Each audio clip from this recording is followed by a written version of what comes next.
Good morning, everyone. It's Wednesday. My regular co-host, Paul, will not be joining us this morning. He's out on the road doing business. So I'm going to put the link over here so that anybody would like to join the panel with me, please do so. Corey.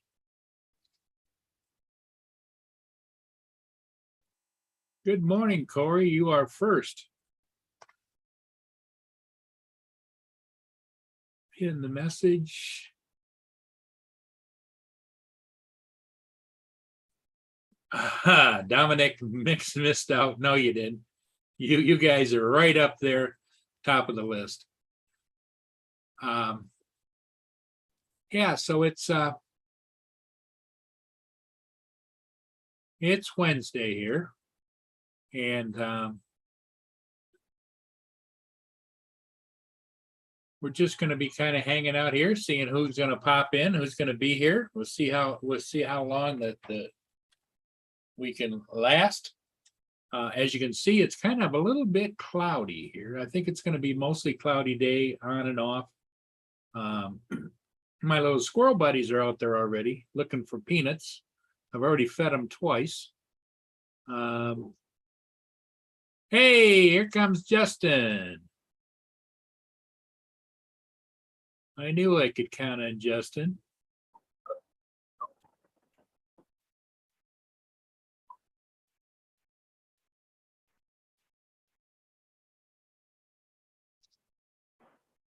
Hello?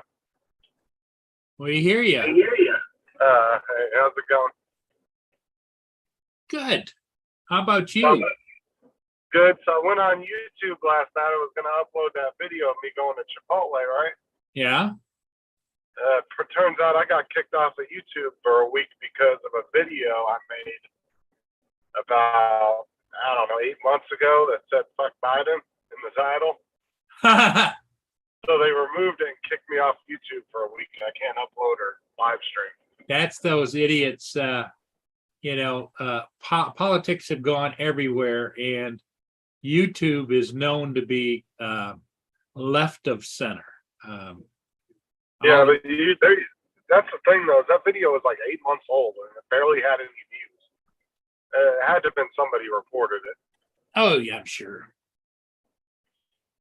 That's the only thing I can think of.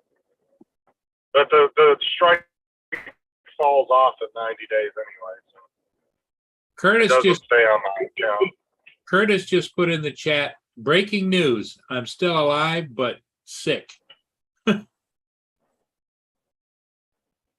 Well, Curtis, we hope you get over it really soon. I know that you tested positive, and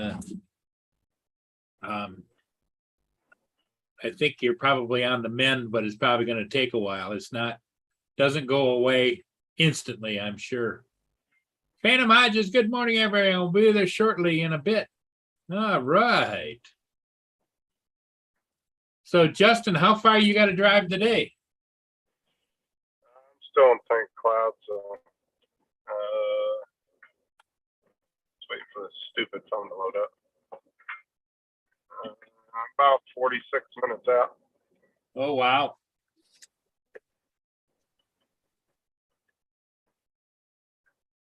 Now, what did you already get? Most everything that's close by you? Is that so now you're working your way around? Oh, no, it's just whatever stuff comes up. That's what the area they give me. Okay. It could be it's just random. It's not really organized like that.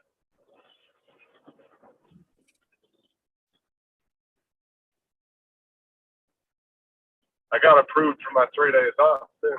Oh, did you? Well, good for you. So I'll have 6 days off during Labor Day.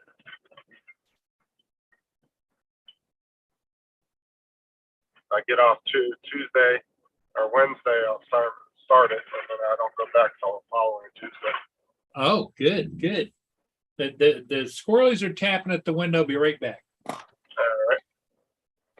What's up, everybody in the chat? I can't see it, but how's it going?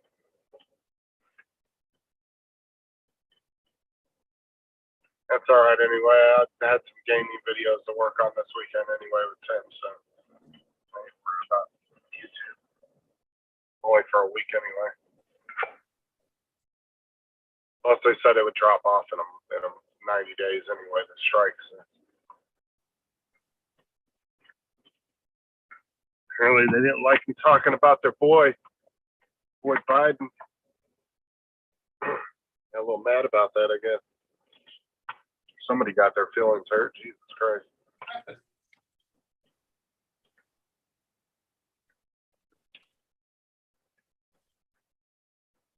Oh, man. Anyway, most of you cannot see, but Justin is in on the panel. He just doesn't have his camera on. So I know you can't see him. All you can see is my video. Yeah, I was just talking to him while you were gone. Good.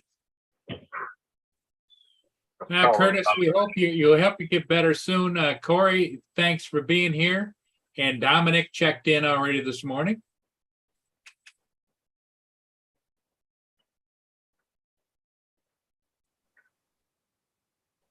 Dominic's in there? Yeah, he's in the chat. That's Dominic. Corey, Curtis. Corey, Curtis, Dominic, and Paul Hodges checked in. Good morning, everyone. We'll be there shortly in a bit. I think he's going to live stream from his car, I think, or his truck. I know that he's out doing stuff. Yep, he's out putting signs up, taking signs down. Yeah, plus he's about to get back into his driving here pretty soon. Yeah. That means your live shows are probably not going to be till what, about 9:30? Yeah, probably. Well, I'll probably start them at 9, and which is fine because as you know, I'm sure you do know, it's getting lighter later, and it's getting darker faster. So we're heading in towards the summer solstice was way back in June. So hey, there's Paul in his truck. Hey guys, Hey, Paul, how's it going? we're on the road. On the road again. Yeah, we're always on the road. Where you got to head to first? Tilsonburg. Nelsburg. How far is that? Oh, about 3/4 of an hour drive. Oh, wow. Okay. Yeah, I just pulling out of St. Thomas. I had to stop and get this first, right? Oh, got to stop at Tim's. Yep. Yep, gotta have a Hey. Timmy's road. I got kicked off YouTube for a week. That's why I heard. What happened? You pissing somebody off? Yeah, because I said F Biden in one of my videos and they didn't like that. Well, it was in the title of the video. I think that's what got it. Oh, yeah, being a bad boy. Mike Rennick is in the chat. He says, getting an extra battery for his new camera today. Right. And he says, hi to Phantom. Yeah, I don't have the chat on, guys. Sorry, so. Yeah. I'll try and relay any direct messages to you guys because I know that you're both in vehicles. Hey, Paul, I got 4 signs for tomorrow already. Oh, wow. Yeah, 2 up, 2 down. You got to make more posts or what? I think I've got enough posts for this lady because her signs are a little bit smaller. I got a couple. Well, when she does, I can pull out. I can put it back up, and I got one that's nicely painted, but it's a little. I cut about 10 inches off the bottom because it's starting to rot, right? Yeah. And I can use it with her sign because her signs ain't that big. So Yeah. Okay. and the 2 coming down are smaller posts, anyways. So. Now, do you have a hole in the bottom of your post that you drive a stake in the ground to help secure it, or no? Oh no, I just put a T-bar in the ground, then I screw it to the post. Okay. All right. Okay. I didn't know how you secured them. I've seen some people, they'll put and they use like re-rod. They'll take and drive that in the ground and then put the post. They got a hole in the bottom of it, goes down over it. Yeah, but it'll spin around in the window. That's the only problem. I know that some of them, it looks like they got a bolt on the back But those side of it. plastic posts, they have a something like a rebar. But oh, okay, I'm got a bad signal in this area. Forgot all about Yeah. it. I get a bad signal in this area. It'll be okay in a minute. Okay. Yep. Dominic is in the chat. Mike Rennick's in the chat. And Corey Mono was first today, Paul. Oh, I did. Corey Mano. Yeah.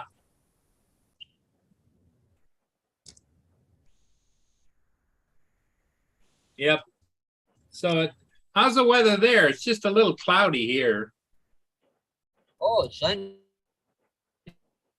Yeah, it's as you can see, it's just kind of overcast, cloudy. Well, you can't see, but 81 here already.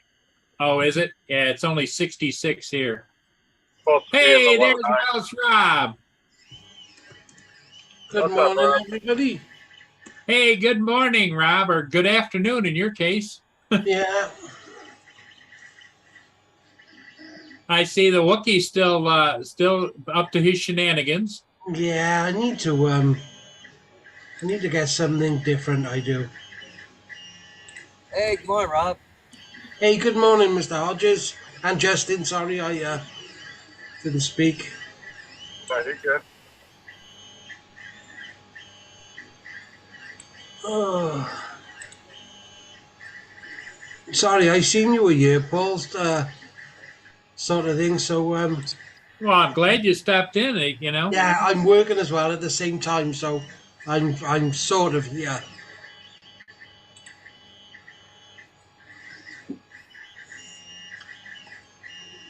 Yeah, good job, Laura. Thank you. Bye bye.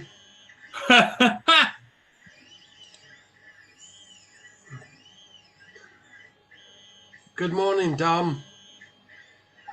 Corey. Yeah, Dom's here. Mike. Corey was Mike. first one Ah, yeah.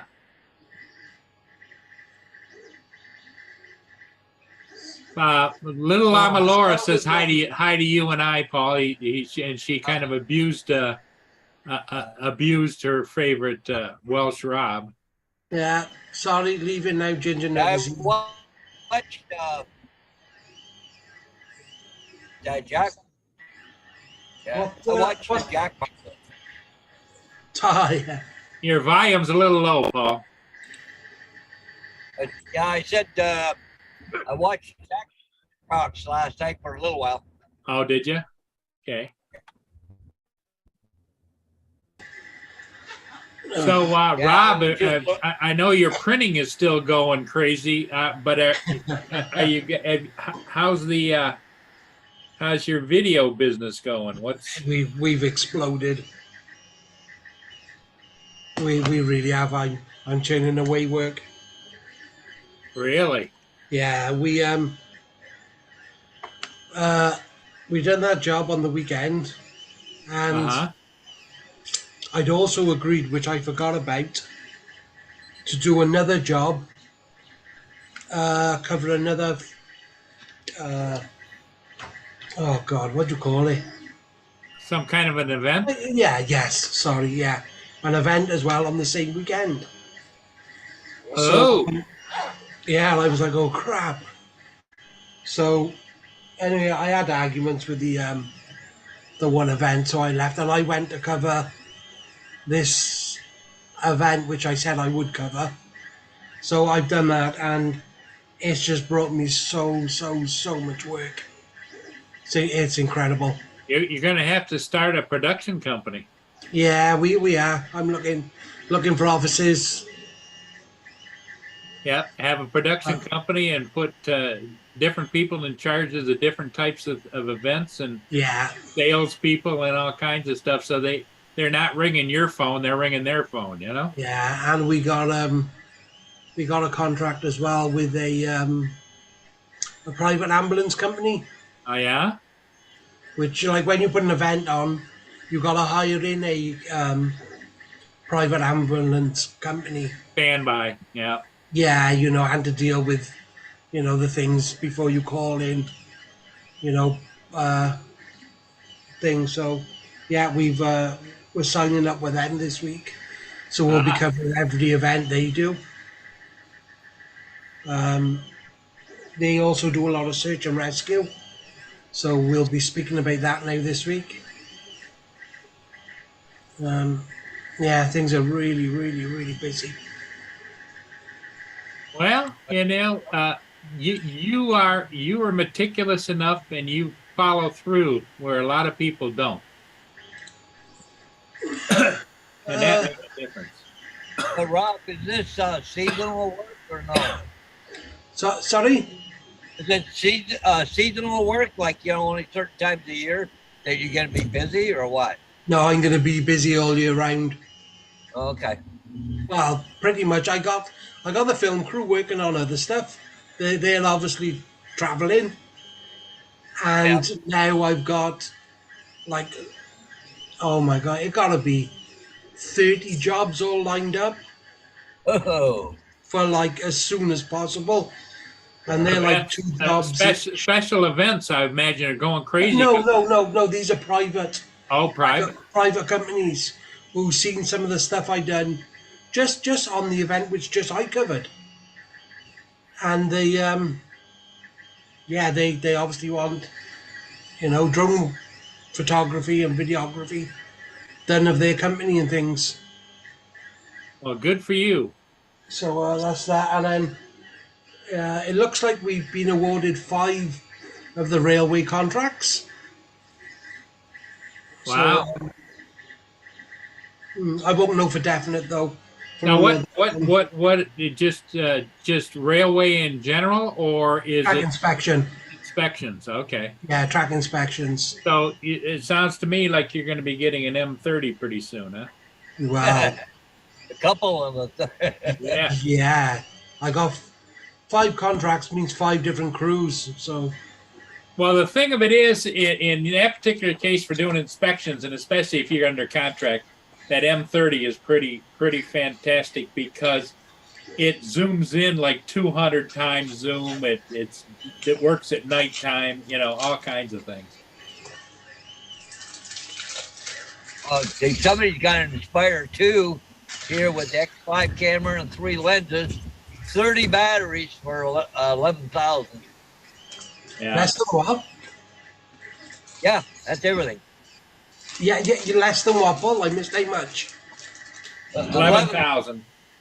11. Sorry, what, 1,000? No, No. 11. 11. 1. Oh, 11,000. Yeah. I mean, that's okay, but if you're going to Yeah, spend $11,000, I'd get the M30. Because the Inspires, even though Paul, you and I love them, they're really old tech. Yeah. And they don't fly as long, especially if you're doing inspections like you're talking about. You want to get at least 30, 40 minutes of flight time. Yeah. The boys who have been flying them said the Maverick 3s are incredible. Yep. I don't know. I wouldn't pit that M30 up against the X9 camera though. That's a pretty high end camera. Because M30 you can't really adjust any camera settings from what Joe said, where you can on the X9. But one is cinematic and photography, isn't it? The other one, the M30, is a work It's product. a commercial work drone. That's the word I was looking for. Yeah. Because, yeah, you're right, Justin, about cinematic, but in the case where if you're under contract to do inspections and whatever, it doesn't need to be cinematic. It's got to be clear and precise. Well, Yeah. that's what I'm saying is you can't really compare the two because they're two totally different. No. things. That was my whole point. Yeah. Chalk and cheese, innit? Because that camera alone, with all the lenses, is almost the cost of a damn M30. I mean, it can get pretty close to the cost of it. Yeah. That's an expensive camera. Hey, morning, TJ. The lenses DJ, alone. good morning. For $3,000.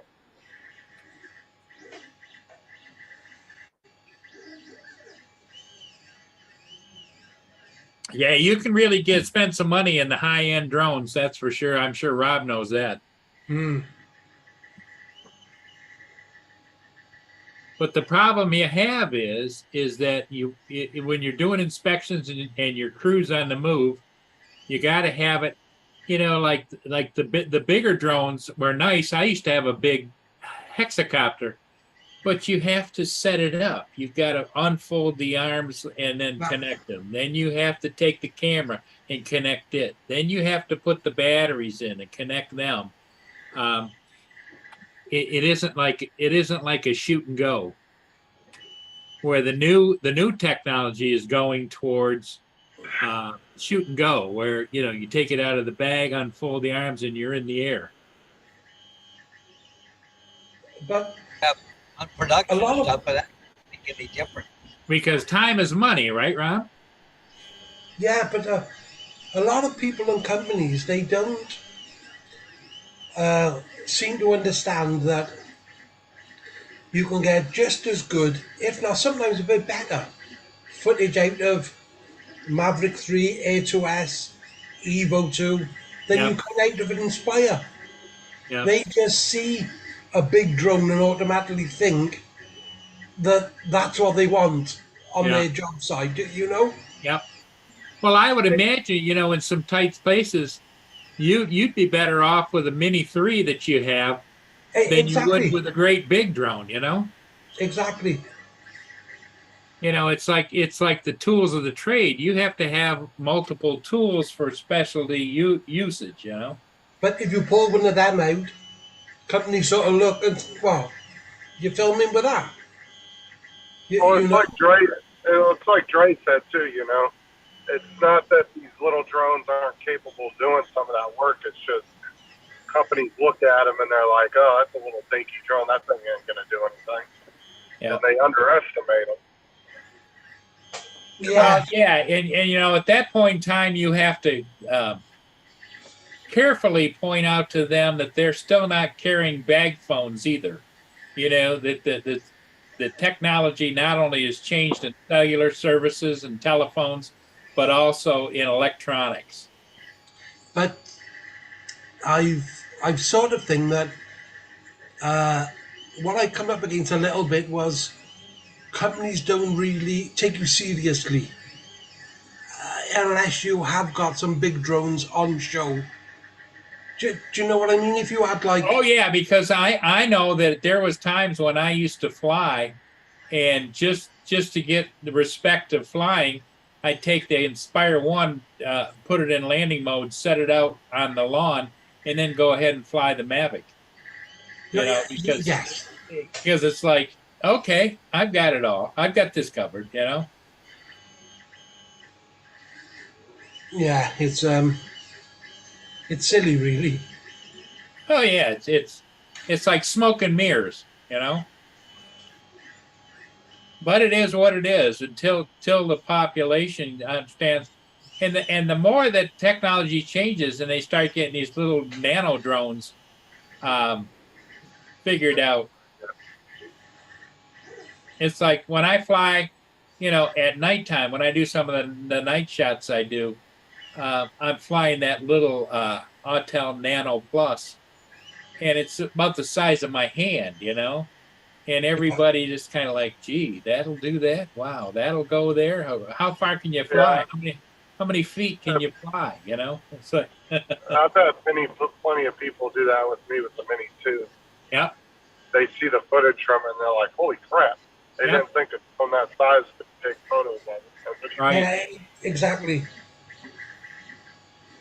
They just see how small it is, and they just assume that it's some crappy little cheap drone at Walmart. See, but I'm really surprised that Paul Hodges haven't got a mini drone, because then he would have like the full collection all the way down, wouldn't he? Oh yeah, then he'd be able to cover it all, especially when he gets in those tight spots with all the trees. Yeah, I'm surprised he's been able to pull it all off. Obviously, it's amazing that he has. Yep. Well, I would say probably in the future he'll end up with some kind of a mini drone of some sort, Yeah. whether a Mini 3 or something like that, where he can just pull it out and just kind of sweep around underneath the trees without having to worry about a bigger drone.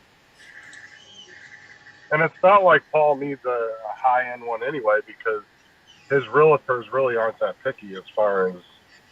Well, besides that, the photos he gives them are more than adequate for what they want to do. You know. Oh, Right, yeah. right.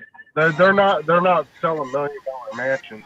They have to be high-end, color-graded photos. Sorry, I'll have to hang on. Okay. You know, some realtors would want you to color grade them and everything else, and spend hours working on Well, photos. Paul does some of that with his photos. You know, like he'll change backgrounds, he'll erase stuff out of the foreground, or whatever. But he's gotten so good at it, he can get it done fairly fast, right, Paul? 10:50, done a whole shoot. 10, Yeah. 15 minutes to do a whole shoot, you know. Right. But Paul's talked about it. He's considering a mini drone for specific purposes. I don't know yet. It's funny because I almost looked at buying a Evo 2 the other day. That's 6K. Yeah. That one's really sought out. Who was it? Somebody was it your buddy down in Florida there, Justin, did a review on that Autel 6K? Adrian's got the 8K, I think. Oh, the 8K. Okay. I don't know if he has 6K too, but he has the 8K, and the 8K is the one that they don't really make anymore, and they're really hard to find. Yeah. Yeah, 6K is supposed to be better than the 8K. So Right, yeah. Everybody ended up wanting a 6K after that one came out. That's the Hey, one that everybody wants. Dominic is on the panel. Finally. See what the problem is.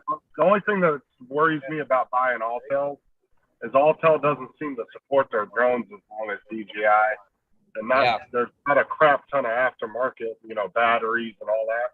Yeah, It's like the minute- I've owned a couple of Autels, and it just, once you fly DJI, how solid they are, it's hard to get used to another platform. It's like last night I flew that Nano Plus again, and it took great pictures, but when I'm going up the side of the ship, Paul, it's doing that little back and forth and back and forth.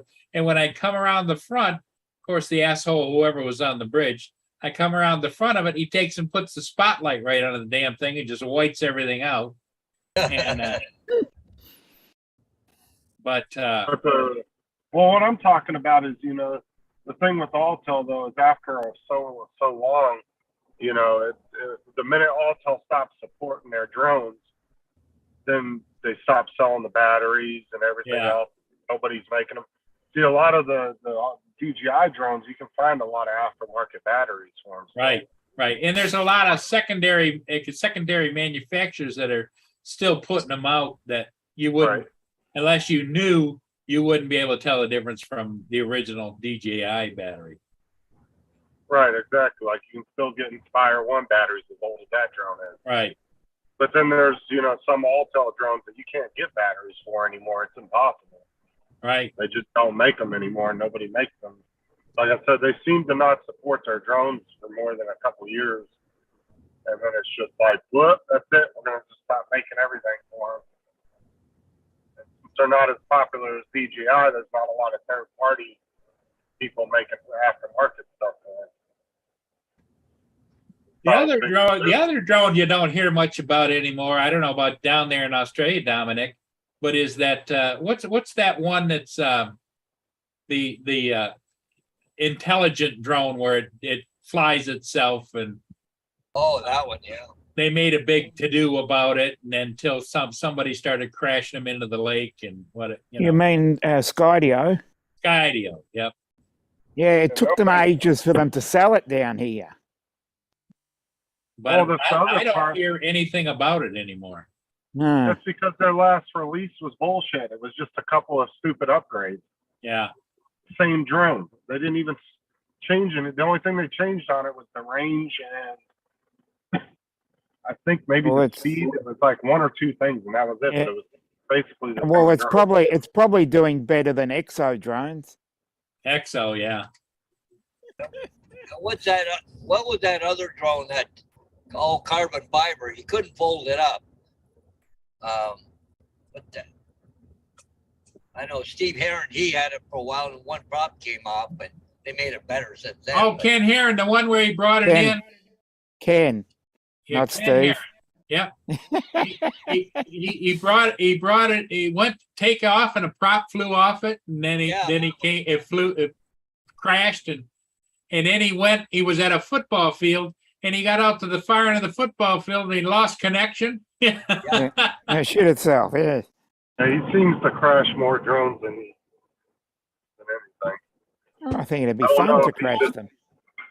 I don't know if he just does that crap on purpose. Well, I think he gets some viewers. There's people that if you were to put in the newspaper at 2:00 Tuesday, there's going to be a train wreck at such and such a location. There'd be hundreds of thousands of people out there. Yeah, I'd sit there and watch it. I wouldn't be surprised if he didn't purposely put that prop off just to get the views. Yeah, it's all for the clout, obviously. He's 100% that type of person to do that. Yeah, you got to get the clout. it's all about the numbers. Yep. It's all about creating the numbers, getting some Well, it's hysteria. either he's crashing these things on purpose or he's just a crappy pilot. One of the two. Well, yeah, I would go more to the letter if he's doing it on purpose possible. because he crashed a lot freaking drones. Yeah. I'd be leaning towards that myself. I mean, everybody's going to crash at some point, but, you know, it's the difference between crashing once every year or so to crashing 15 times a year. But the crash usually happens when you say, watch this, Yeah. or Hold my beer. or hold my beer, yeah. See, like I was giving crap to JD about him wrecking as many two twice, but he was also very new to flying too. So, Mm. and you know, JD, he's just balls to the wall with everything. So that's just his personality. Yeah. He's just gonna Oh, send you've got to be balls to the wall. You've got to be all in. There's none of this half in, half out, namby-pamby stuff. If you're going to do it, you're going to have to do it full. You put the full ass in, not half ass.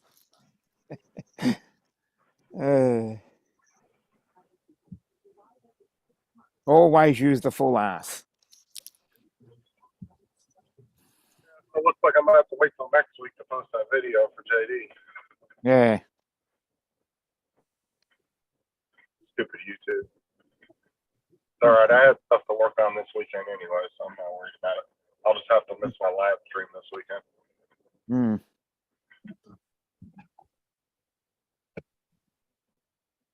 I had to take the wash out, put it in the dryer, put something more in the washer. Today's I've designated as wash day.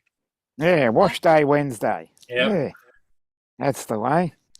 Yeah, Yep. but you know what today is? What's that? It's hump day. Hump day. Yay. Hey, Hump day. yeah, you don't see those commercials anymore, do you? Where the camel's walking around going, "It's hump day." Yeah.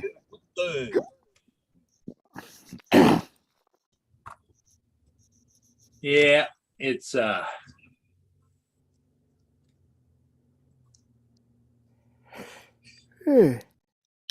Yeah. Laura. I hit a bunch of trees on my last flight, but no damage to the drone. Whoa.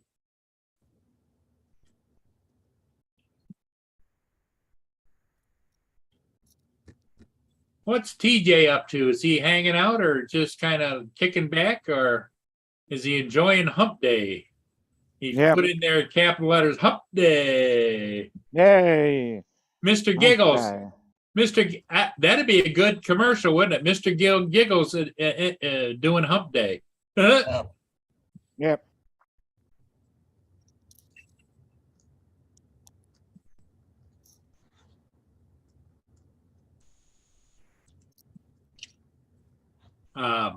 You just got a ticket, dumbass.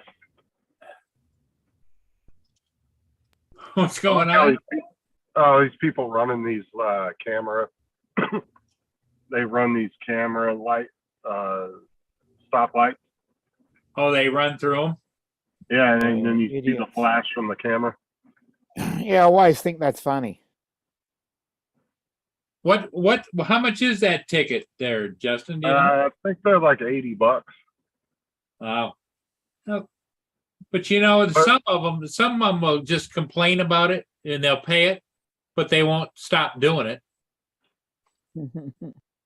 Well, it gets more. I think it gets more each time you do it too, though.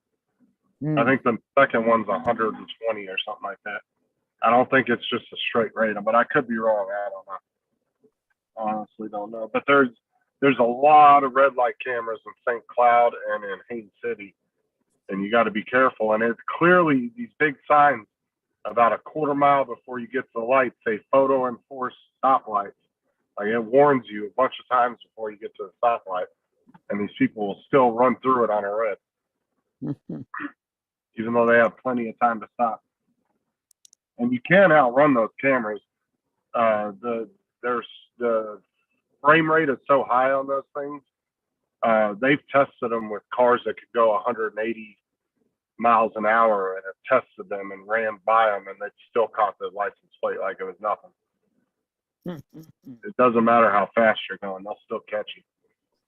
Now, if you could put one of those license plate covers over your license plate that blurs it, Hmm. but if you get caught with that on your car, you can get in trouble too in some areas because they've made that illegal too. So you can't do that.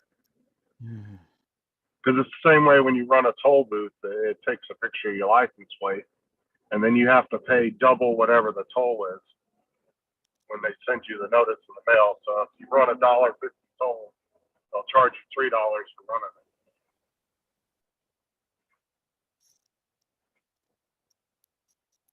See, on my work truck has pay by plate, so I can run through the toll booths, and we don't get charged a fine for it because we're allowed to drive through them.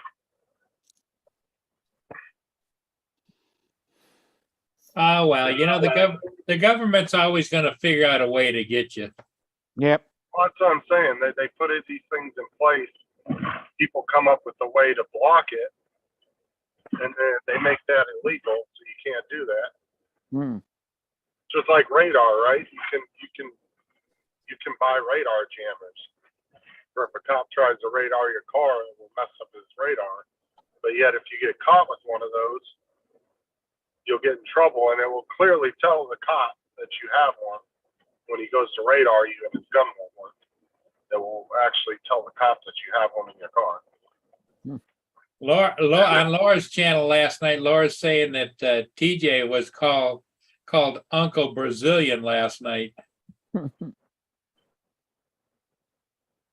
like the radar detectors, those are illegal in a lot of states too now. Hmm. Can't have those. Well, not only that, it's illegal for you to have a radar gun. I've got 2 of them.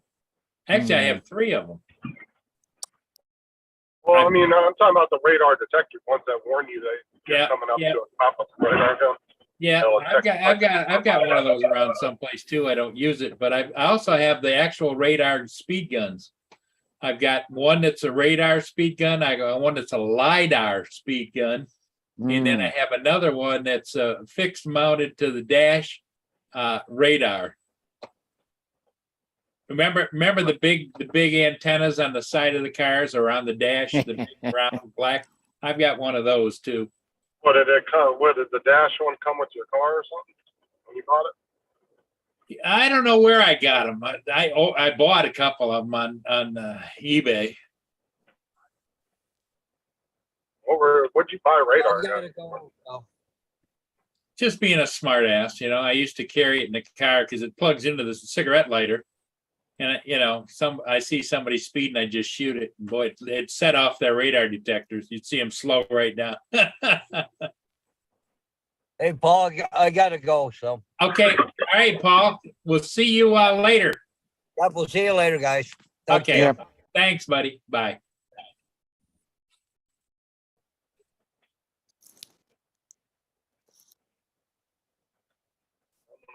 Yeah, TJ was entertaining on Laura's channel last night. Hmm. I'm gonna go to Chipotle for lunch again today. JD bought me lunch for at least 3 or 4 days. There you go. Are you getting the big burrito? No, yesterday I got the bowl because it's just when I'm eating in my truck, it's kind of a mess to try to eat a burrito in Yeah. the truck. So it's easier just to get the bowls.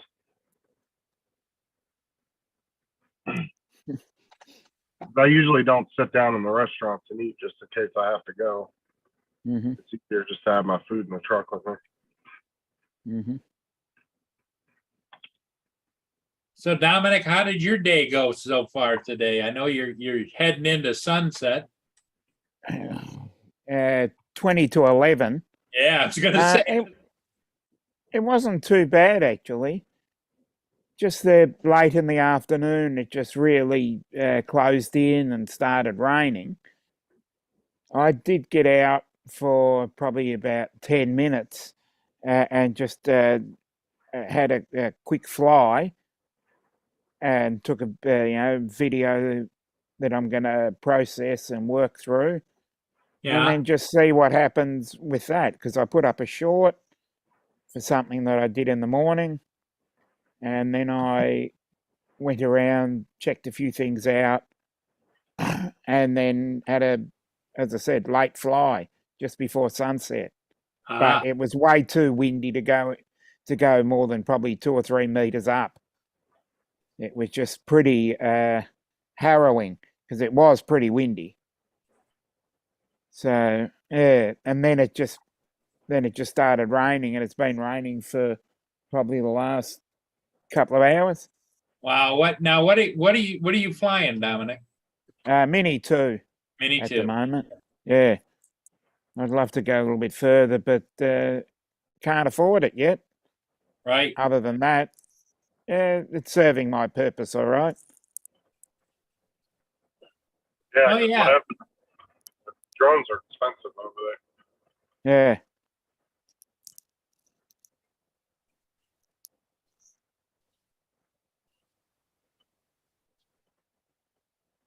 Yeah, I just sitting there when you said drones are expensive, I'm sitting there thinking, how much money I have tied up in drones? It's probably close to $6,000 just for the little 3 drones I have. Because I got the smart controller, I've got the Mini 3 Flymore, I have the Autel Nano Plus full. I had to buy a tablet for it.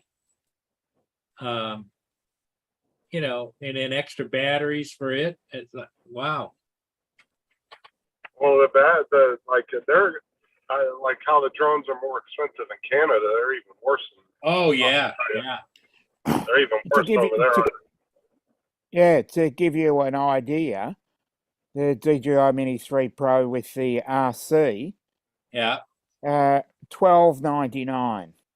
Okay, and we can get it for $906 over here. Mm. But then you have to add on the Flymore kit, don't you, Dominic? No, that is with the Flymore kit. I Oh, well, believe. see, that's about the same price because over here you bought the drone, comes with 1 battery and with the RC, and then you had to buy the Flymore kit. I tell a lie.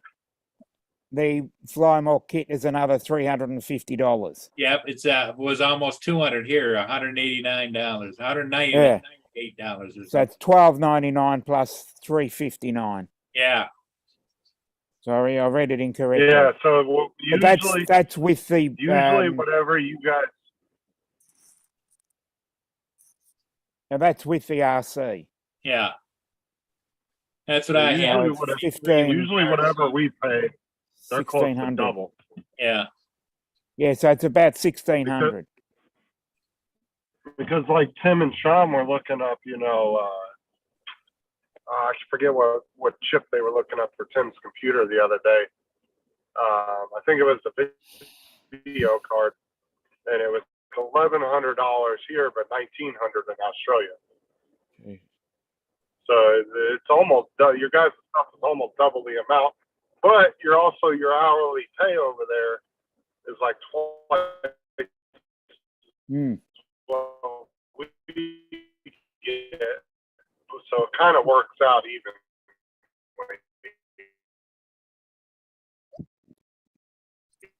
Oops. Yep.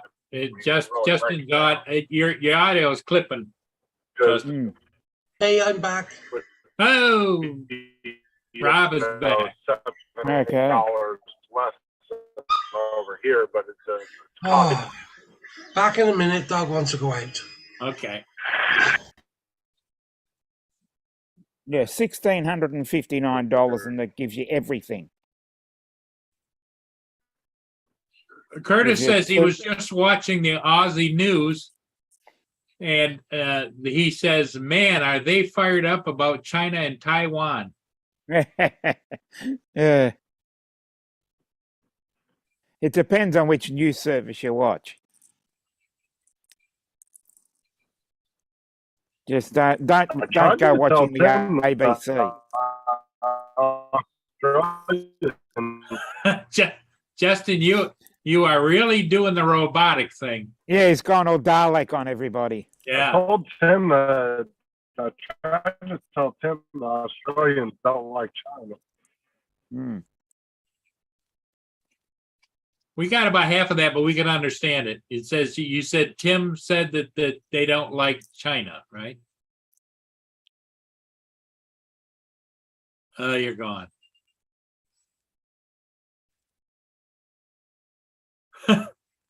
Anyway, Dominic, Yep. so you're able to fly your Mini 2. You're not having any problems or issues with it? No, just weather. The weather is it's just been windy and rainy, Right. and that generally happens at this time of the year anyway. So Well, last night I flew the there he is. yeah, I had to get here because Justin's audio is like it's cracking me up. Oh god, that's hilarious.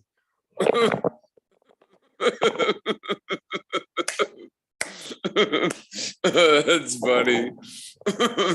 Oh god. Oh wow. Mm. So did you finish your application?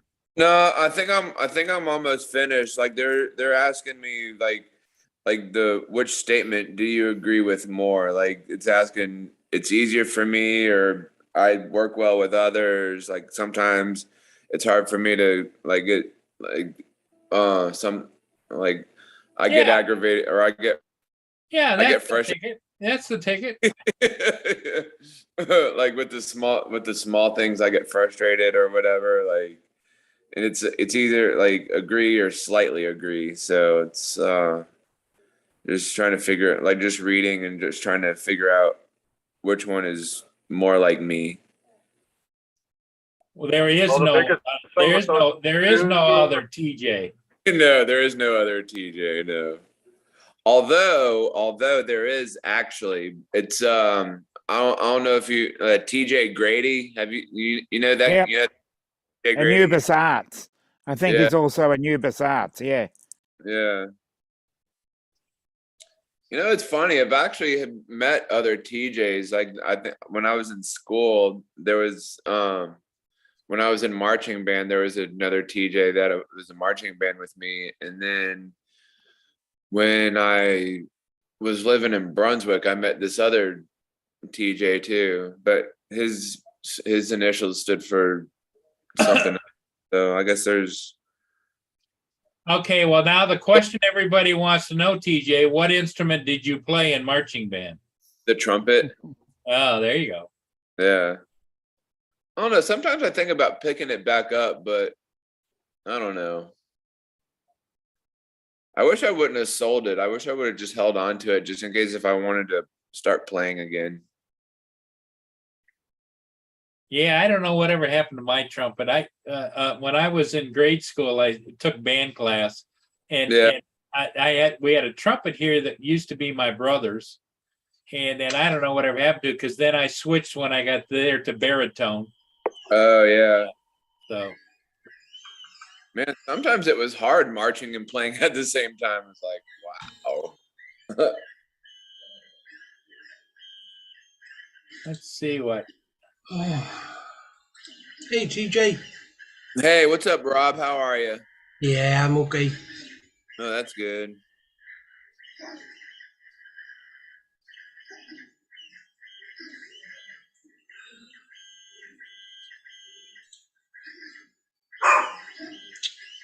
What do you did?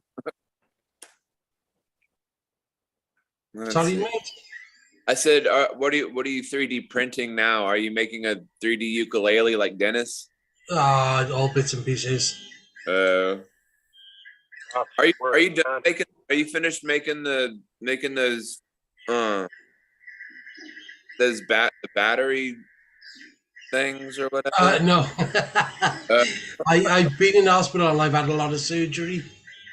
Oh. So I've had half my stomach cut away. Well, near enough all of it. So you had stomach surgery? Yeah, they removed like 99% of my stomach. Oh wow, crazy. Well, I'm glad it went well. Anyways, glad you're. Yeah, thank you. Yeah. How long ago was that? A month ago. Oh. So I've been recovering and. Oh. Wow. It's you can't keep a good man down. Yeah, that's right.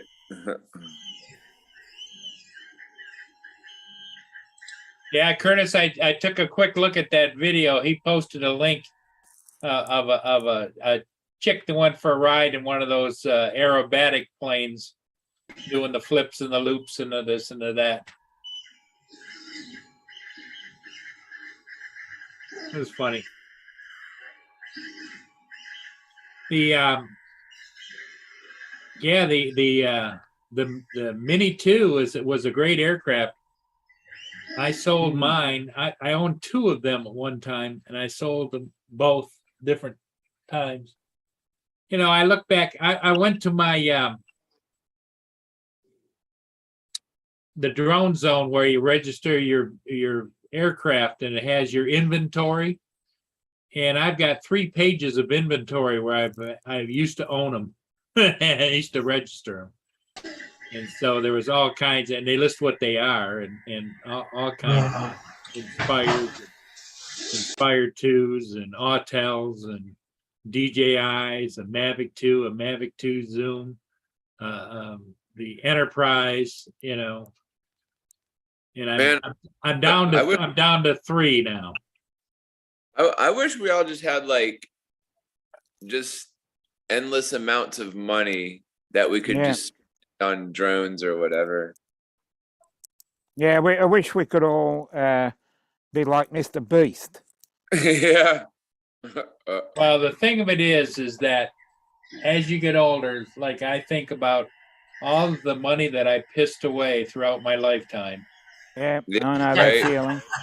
You know, it's like it always cracks me up. These people that they'll go and take either a cruise or they'll take a big vacation for 2 weeks to Europe or to Asia or whatever, and they'll spend $10 or $15 or $20,000 and it's gone. Poof, you know.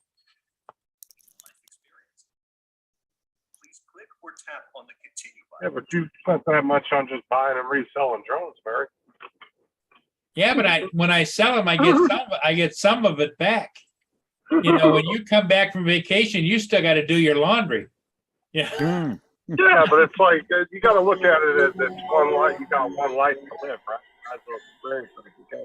That's what I tell myself every time I buy a drone. I'm only here once.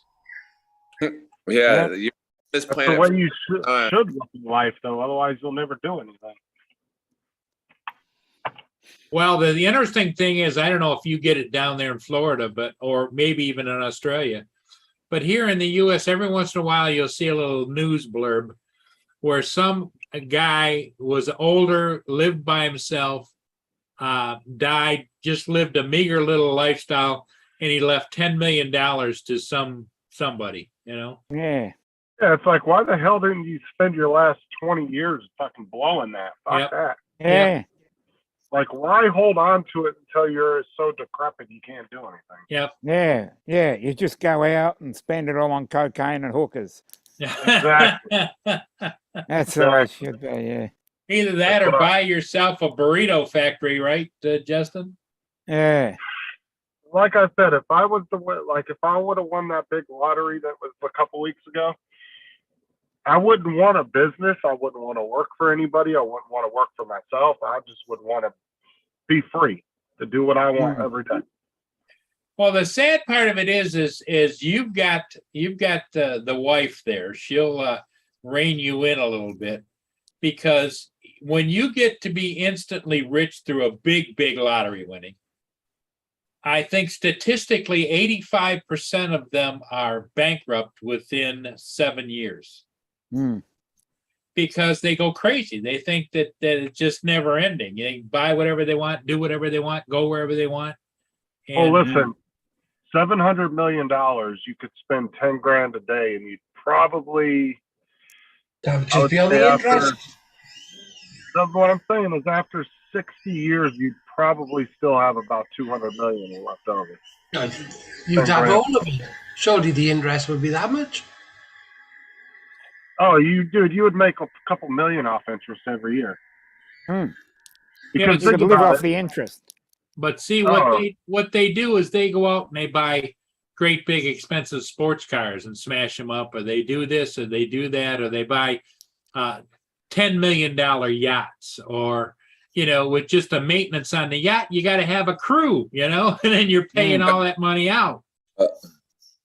I'd buy me a nice few $1 million home if I was worth $700 million. I mean, come on. Mm. Well, yeah, because then that's just an investment. Except then you've got, you think your property taxes are high where you are now. Can you imagine what it would be on a $10 million or $20 million or a $30 million house? Mm. They'd be showing up there with a Brinks truck. It's time to pay your taxes. Yeah. Yeah, but that's the thing is if you're worth $700 million and that's when you go and actually hire an accountant firm to deal with your money.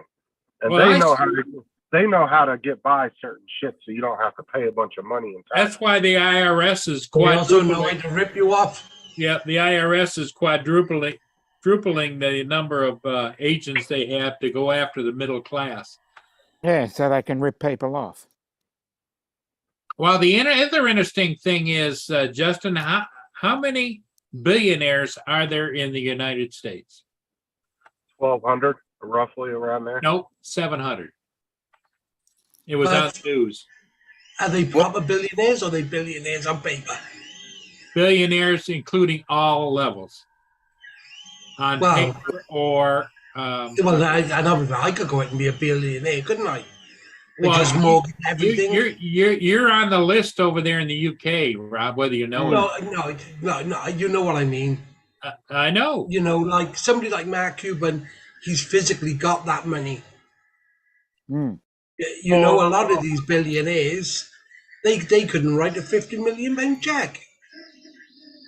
Oh, yeah, because a lot of their money is just technically assets. Well, and besides that, yeah, you have to find special institutions that would take that kind of. Can you imagine if you won a $700 million lottery and you took the lottery check over to your local bank, say, "I want to deposit this"?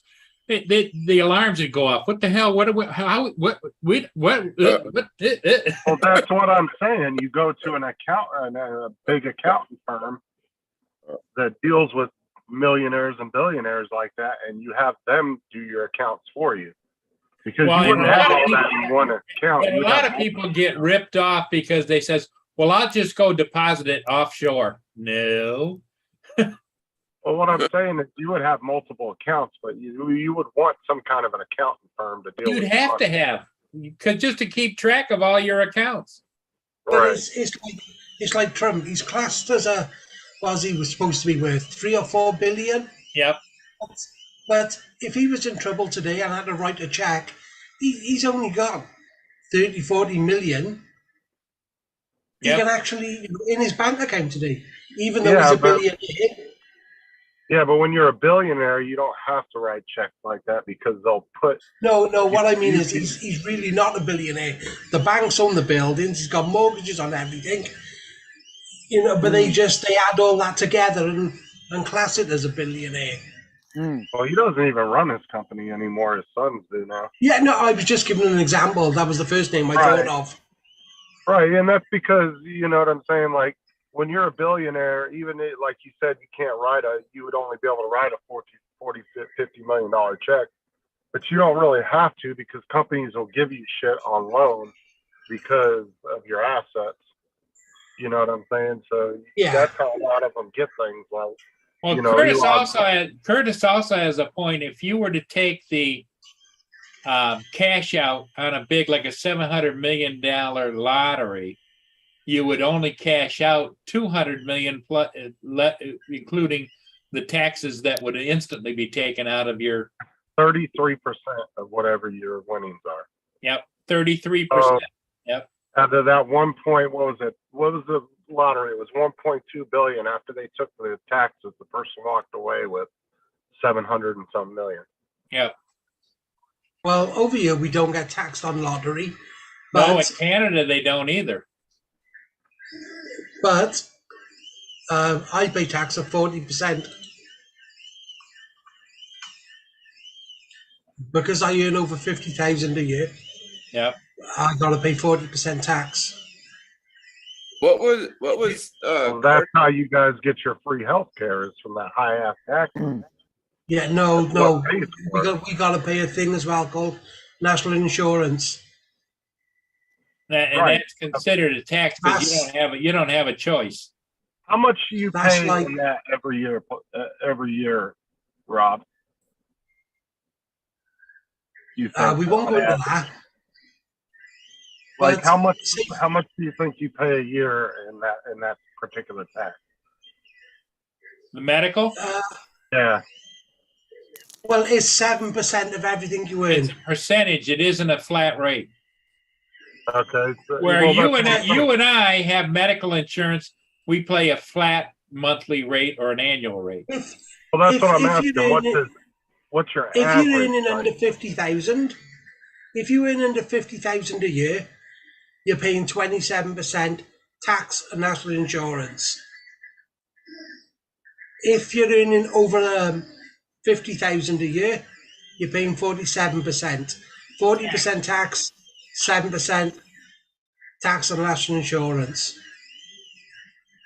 That's fucking insane. That's a high ass tax rate. That's the way the socialist, Yeah. even though And as well, UK, for everybody you employ, whatever tax they pay, you have got to pay the same amount as well. Well, Yeah. see, then that was my whole point when we were talking about that one day. If you take what you're paying every year to the government for your insurance, it's about the same what we pay out of our paychecks every month. So it kind of equals out. So the insurance really isn't free. You're still paying for it. Yeah, but being a business owner, I pay my own tax and national insurance for wages.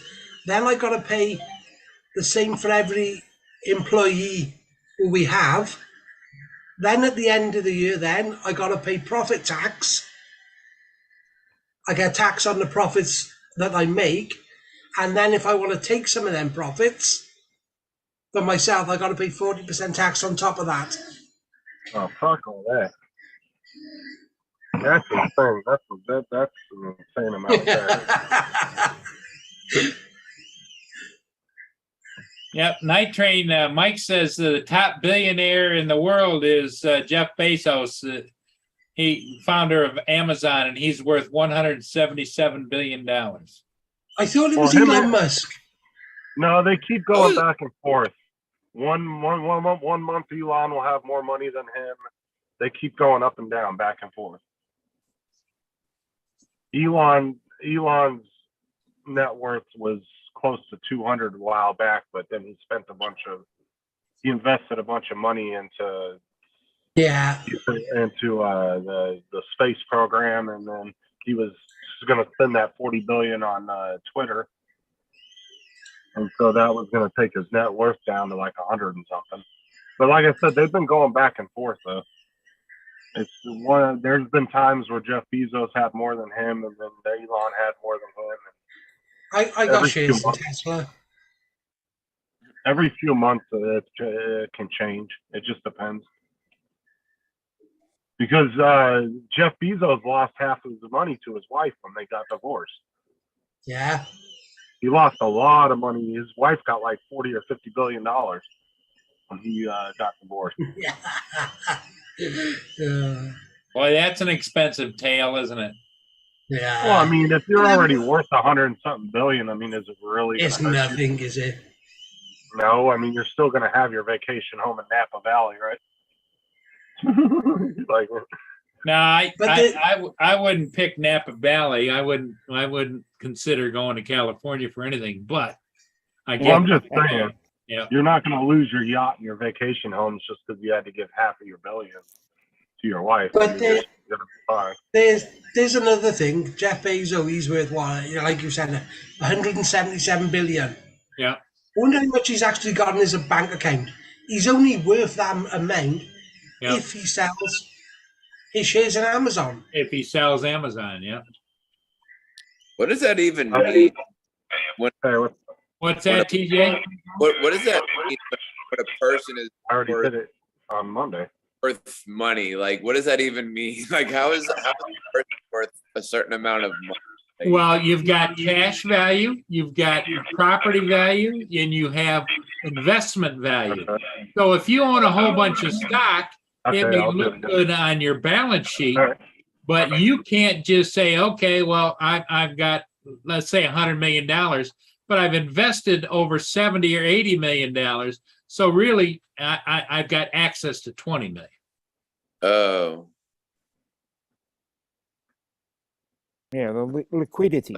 is it, like I was sitting there thinking, like, what the heck Well, is that? it depends too. Like if Jeff Bezos walked away from Amazon and all his holdings and everything and walked away with 60 billion, then he would have 60 billion to spend. Hmm. But he still has a lot of assets wrapped up in his business and all that Yeah. stuff. Yeah. So Yeah, he would but walk back away home. from it and just take whatever money he could, Hmm. and then he would have I- technically that money to spend. And Well, then I he puts think all he that cash in builds- his wallet. Yeah, a billionaire would have probably a 30 or 40 page report on all of his assets. It wouldn't just be X amount. Right. Oh, Well, because you got to think, a lot of those guys have multiple houses, mansions all over the world. They have yachts that are worth 40, 50 million. They got cars at every one of these places, electric bills. I mean, all that shit does add up to a certain extent.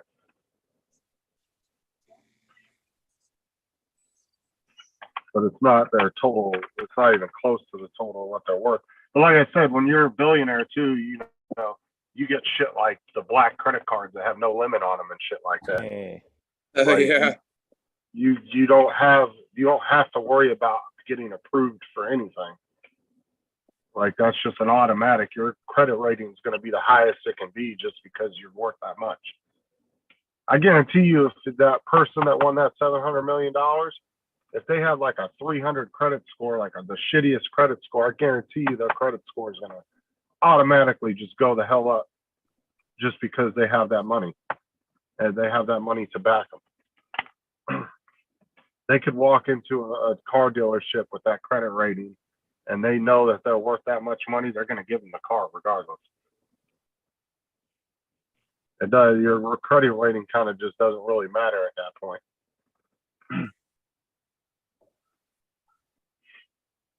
Where'd everybody go?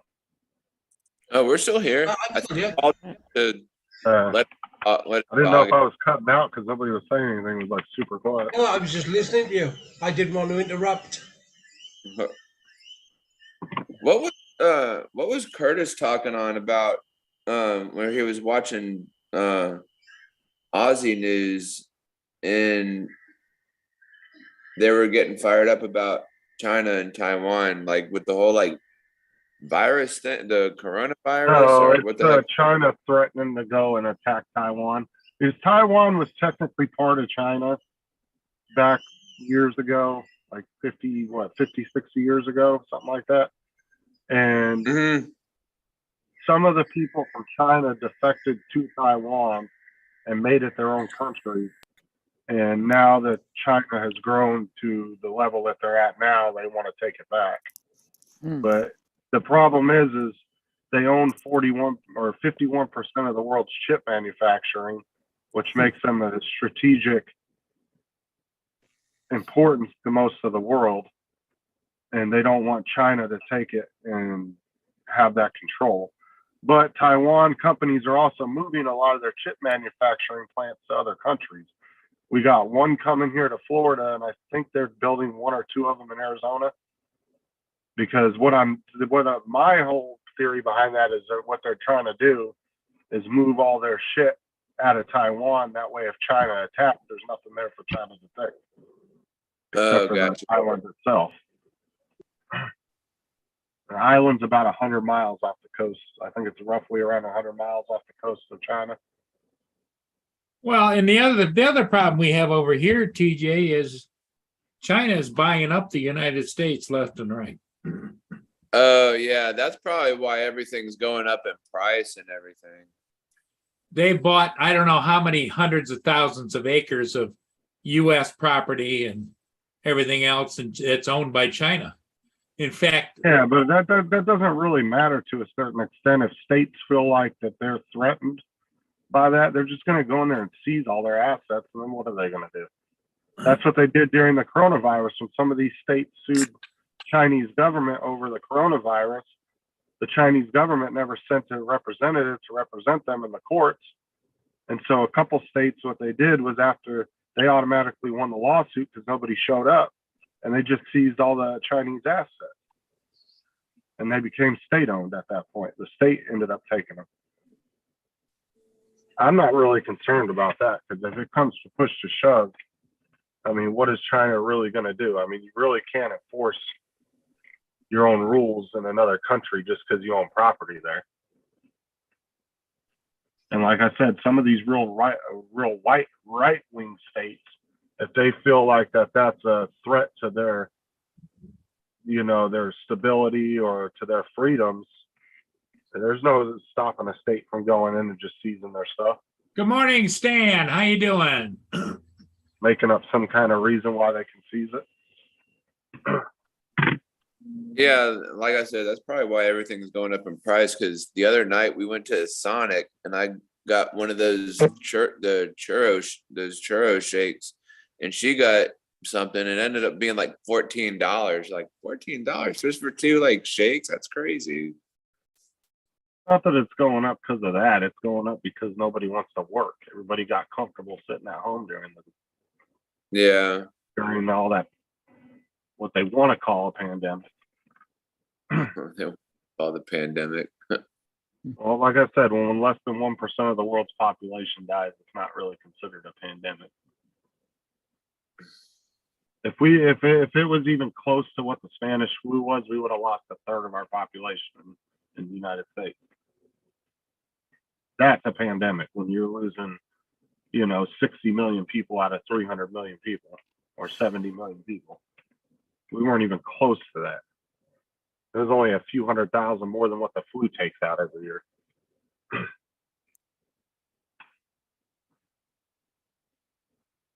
Is it like froze right there? Is what? No, like I don't know. Like my iPad, everybody's frozen. I don't know.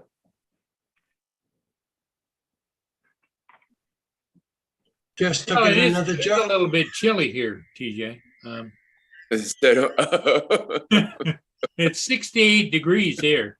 I think it's probably like And seven. and Dominic's even more chilly. Mm. He's always bundled up in the morning or afternoon or evening. Well, Yeah. right there, right now, it's almost midnight. Yeah. It's 11:15. At night. Yep. Yeah. In military time, 23:15. It is. Because like I said, here in Florida, there's no reason why you can't find a job somewhere here in Florida. There's fucking everybody's hiring. TJ's still filling out his application. No, I actually just finished it, so I'm just, I just filled out the What'd you, question. what'd you fill out for? What company? For Publix, I was doing a Publix application. That's a good company to work for. Yeah, I actually used to work for them when I was in high school. Is the store close to where you live, TJ? Yeah, there's one right up the road, literally. Oh, they're all over Florida. Yeah. So There's what do you 2 or have to 3 in do? every Mail the damn thing. application in, or do you have to hand take it in? No, it was, well, when I went to fill out an application for Trader Joe's, I did a paper one, but then like on Publix, they had the Oh, it's online. online? Okay. Yeah. You can tell Paul hasn't filled an application out in years. Hell no. About 99% of them you have to do online now. Hell It's no. not. There's no there's no personal like going in and talking to a manager anymore. Like you have to do it online now. You can call and bug the crap out of them on the phone to look at your application, but like remember back in the day, you'd go in Yep. and you would ask for a paper application. You would speak to the manager for like 5-10 minutes, kind of Yep. butter them up, try to make yourself look good, and then you take the application home, fill it out, come back. Or you would go outside and fill it out and bring it back in. Yeah, you don't do that anymore. Yeah, because well, what was it, yesterday? Or was it Sunday? I think it was Monday. Like today's Wednesday, right? Yeah. So I think it was Monday. There was this printing company right up the road from my house called K12.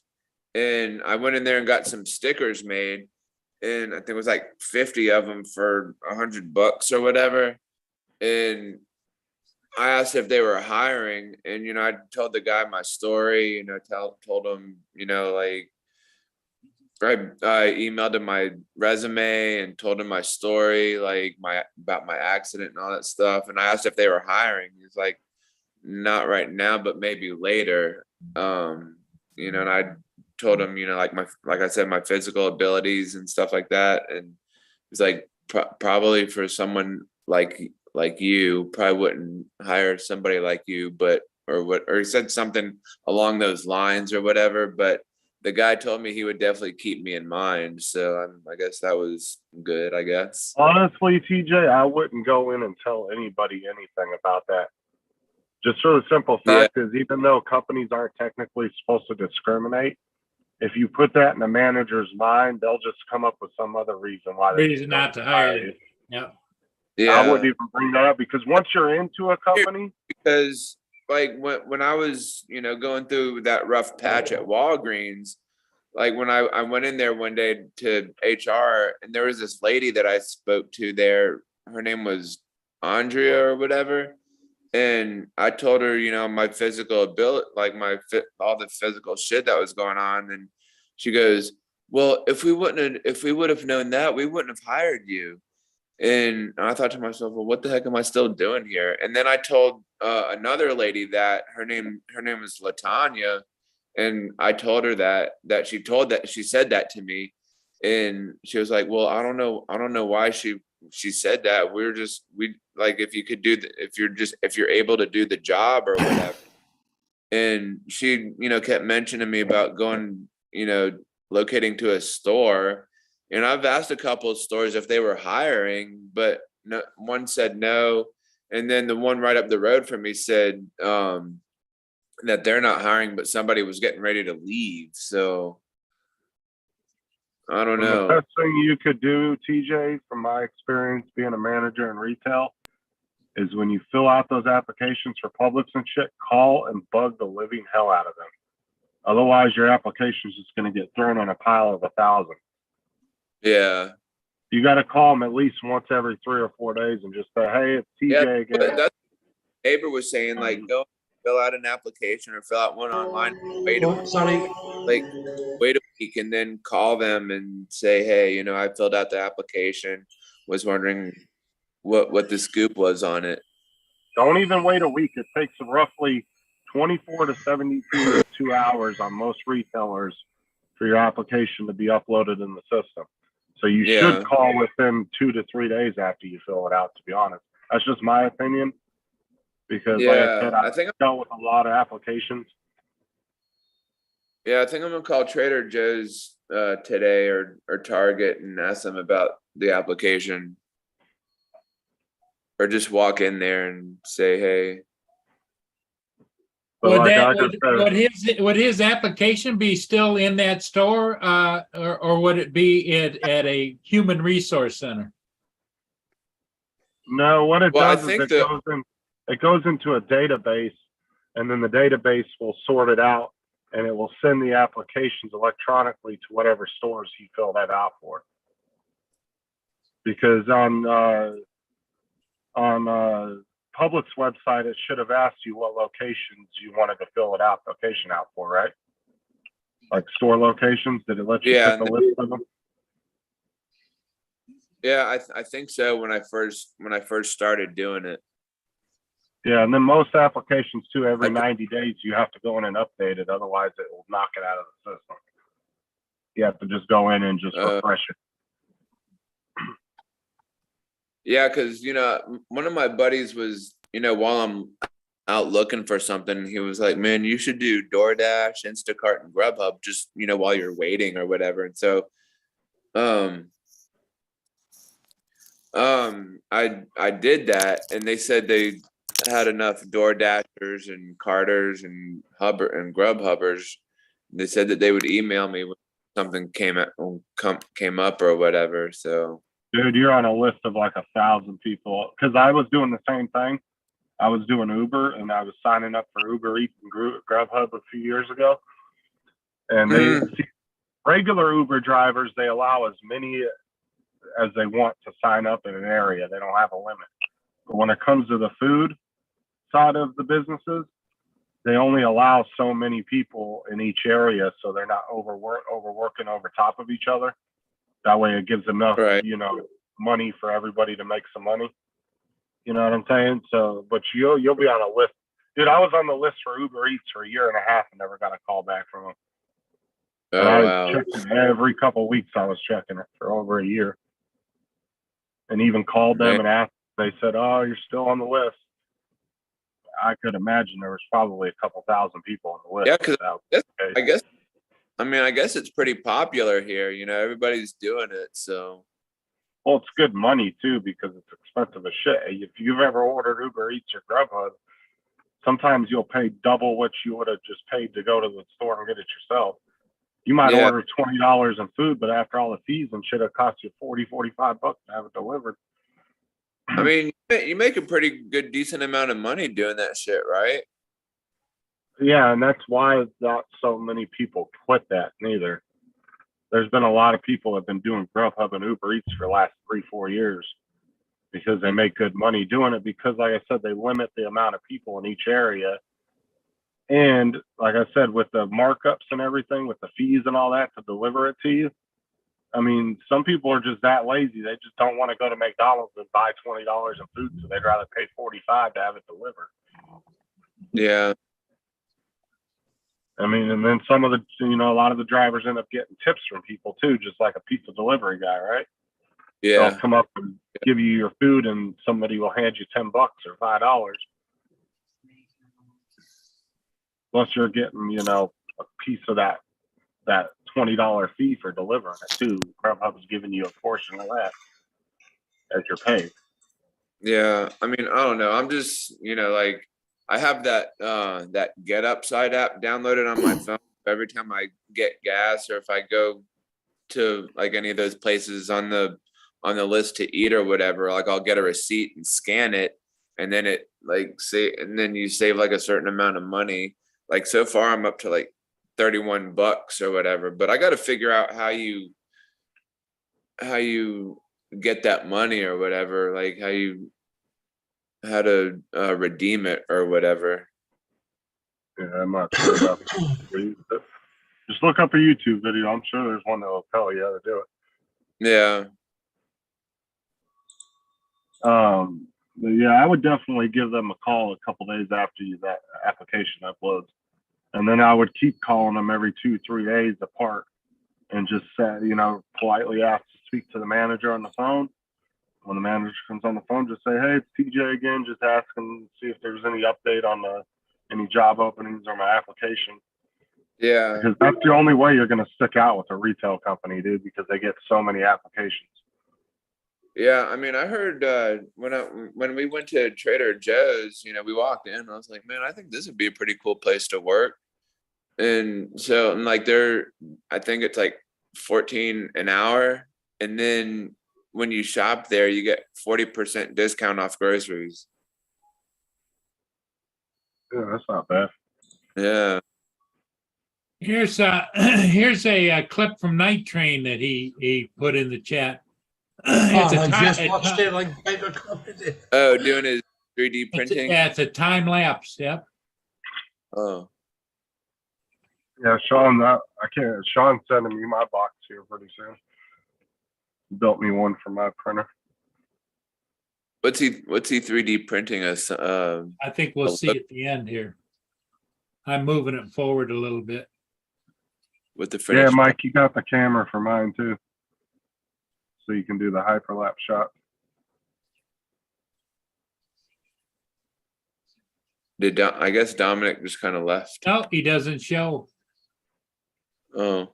He didn't show it at the end. Okay. Yeah, the clips. He's still here. So, Mag's there. Only issue I'm having is that stupid touchscreen, man. Oh my god. Oh yeah, I was watching the clip from when they were in Chicago, and that police officer showed up, and I asked him if anybody got nervous at all or whatever, but kind of towards the end, like the cop was nice about it, but he showed up like a badass. He said.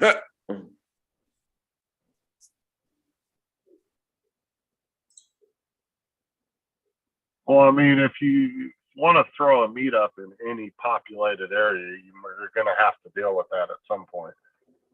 There's plenty of places you could go, especially here in Florida, where you wouldn't be around anybody, and you could throw a huge meetup. Like where Jim from Above and Beyond Drones wanted to throw that one meetup. It was out there on what they call the compound, and it's just a big open area for miles around. There's nothing. But there's all these cul-de-sacs and roads built out there from when they were gonna build like 10 or 15 years ago, and then the crash happened, and so nobody ever developed on the land. But there's tons of roads and cul-de-sacs out there just built. Go out there in the middle of nowhere, throw a big ass meetup, and you wouldn't have to deal with the public.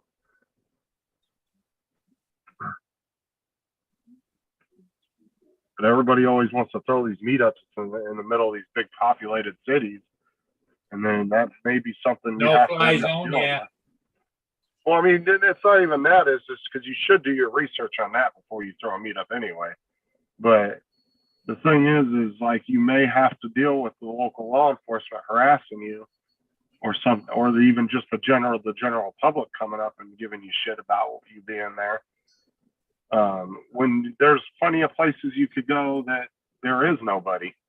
You could find a really scenic area out in the middle of nowhere and throw a nice big meetup and not have to worry about anybody messing with you. Yeah, I mean, I thought the Florida drone meetup was pretty cool. I mean, nobody bothered us there, which is nice.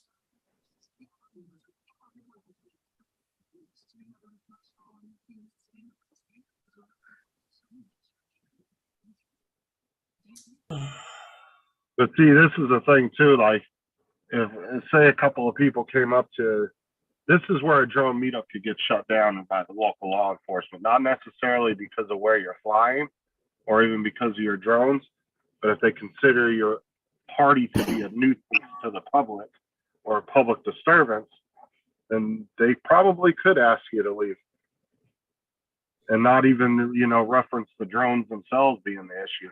Just you being there is a public nuisance. And if you don't technically have a permit to be in a certain area, they can ask you to leave. Because certain cities and counties require you have a permit to throw any kind of meetup, whether it's RC cars or just a big group of people meeting up to hang out. I mean, you're supposed to have, in some cities and counties, they require you to have a permit for stuff like that. And so if you don't, they can come shut you down just because of that. If they want to be, assholes about it. Well, there's enough of those in the world for sure. That's what I said. I don't know why people want to throw meetups in the middle of these large populated areas. There's plenty of really nice scenic areas out in the middle of nowhere that you can get away from all that.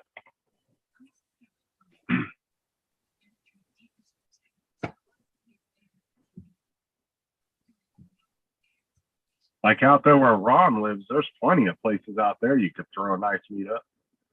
Really scenic areas. You can get some really cool shots of different areas. Where's that at? Like out where Ron lives, like in the Midwest, like up there. Yeah. Yep.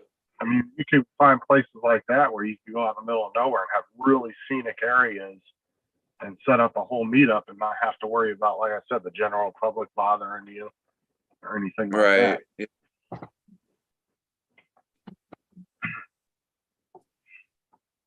Like I said, there's a lot of places here in Florida you could go to where there's nothing around.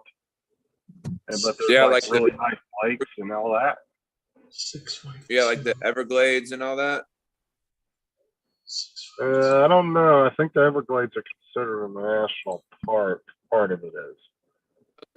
Maddie and I went to the Everglades near his house, and go like biking or whatever, and we were flying out towards the Everglades there, like we were there when the sun was setting and stuff, and we'd go there during the middle of the day and stuff. So yeah, I don't know. I know there's a big area down in southern Florida, down by the tip of southern Florida. It's a huge area that's a no-fly zone. It's a national park, but I can't.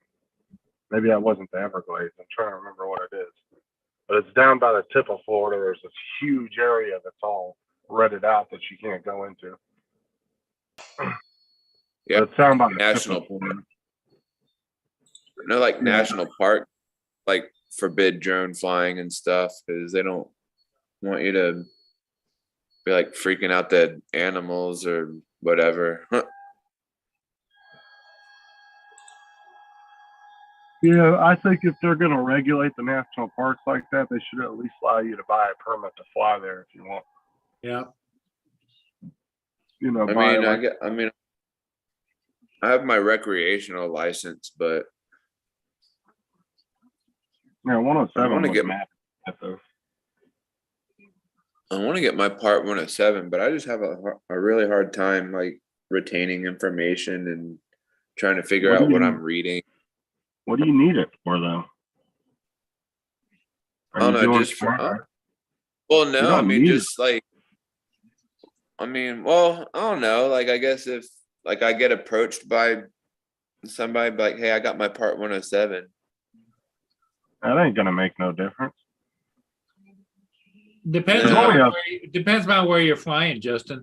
I was surrounded by police officers down by the bridge. I pulled out my part 107 and they says, oh, okay, no problem. Yeah, but if I pull out a registration card and a trust test. No, they don't have a clue. Local law enforcement, state police don't have a clue who a trust or your license is. Well, that's what I'm saying is they have no more right to harass me any more than they do you. Like I said, 107 gives you certain abilities to do certain things that you can't without versus a recreational pilot. But I would never discourage anybody if they want to get a 107, get a 107. But Justin is right that how often would you use your 107? Unless you're going to do some commercial flying. If you do anything commercial, you have to have a commercial 107 pilot's license. Well, and then you're That getting into a whole. includes- And that includes if you take a clip out of your thing and you sell it or you make a profit from it, you literally have to be a registered 107 pilot. Oh, Well, like I mean, if you want to like- go get it, go get it. But I wouldn't stress on it. like if you're gonna, like if you took a picture of something and you want You're to going to do real estate, okay?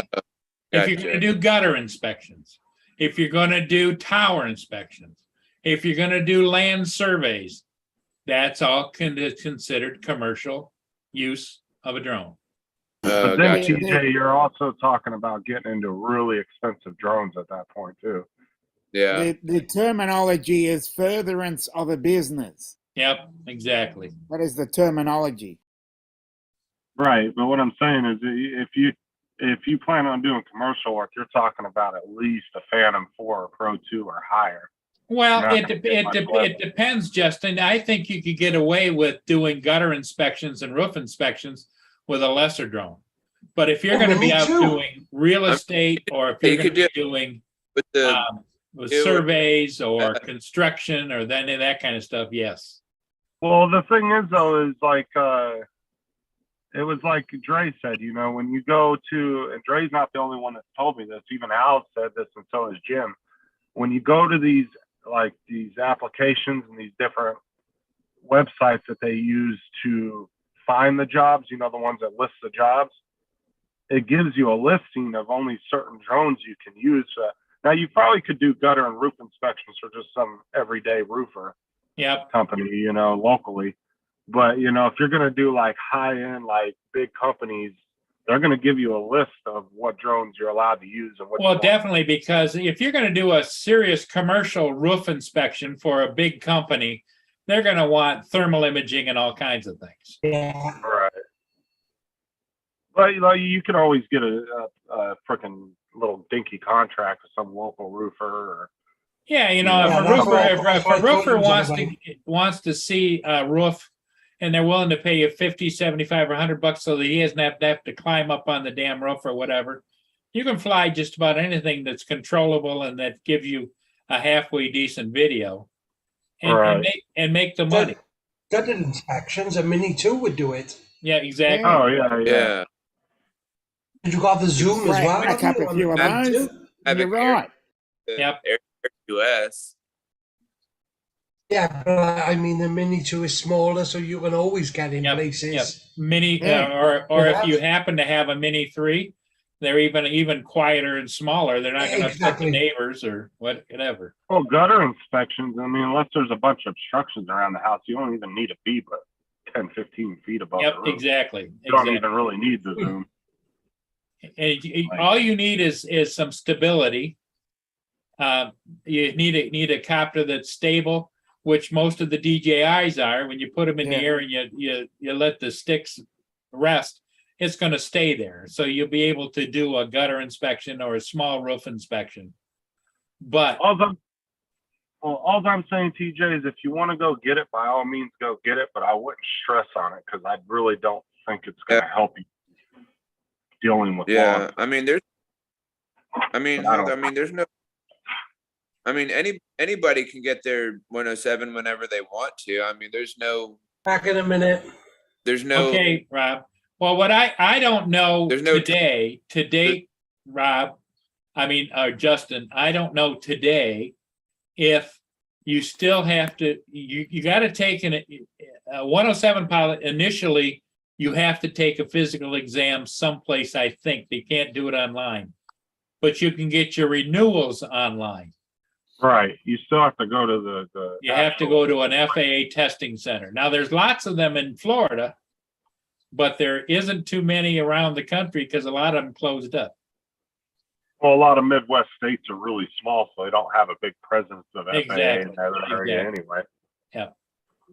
There's only a handful of guys in every state that are actual FAA agents. And other than that, there's really not a lot of them. I think there's only a few hundred of them around the whole country. Right.